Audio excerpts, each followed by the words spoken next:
From the Gospel according to Luke 15 verses 1 to 3, 11 to 32. Tax collectors and sinners were all drawing near to listen to Jesus. But the Pharisees and scribes began to complain, saying, "This man welcomes sinners and eats with them." So to them Jesus addressed this parable. A man had 2 sons, and the younger son said to his father, "Father, give me the share of your estate that should come to me."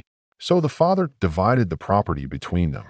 After a few days, the younger son collected all his belongings and set off to a distant country, where he squandered his inheritance on a life of dissipation.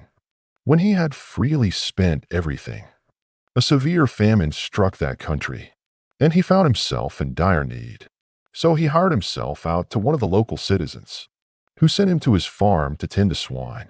And he longed to eat his fill of the pods on which the swine fed, but nobody gave him any. Coming to his senses, he thought, "How many of my father's hired workers have more than enough food to eat? But here am I, dying from hunger.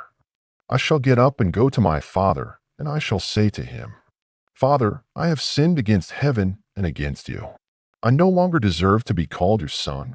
Treat me as you would treat one of your hired workers.' So he got up and went back to his father.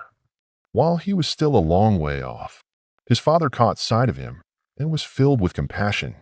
He ran to his son, embraced him, and kissed him.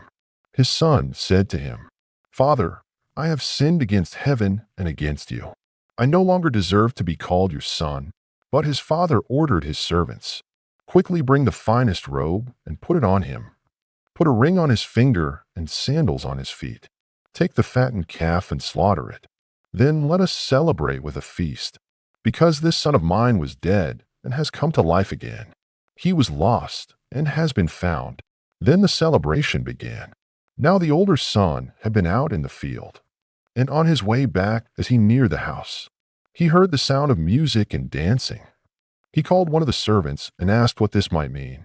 The servants said to him, 'Your brother has returned, and your father has slaughtered the fattened calf, because he has him back safe and sound.'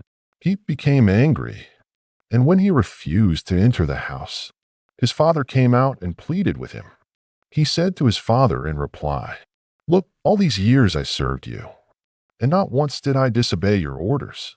Yet you never gave me even a young goat to feast on with my friends. But when your son returns, who swallowed up your property with prostitutes, for him you slaughter the fattened calf.'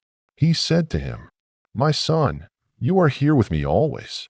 Everything I have is yours. But now we must celebrate and rejoice, because your brother was dead and has come to life again. He was lost and has been found.'" The Gospel of the Lord.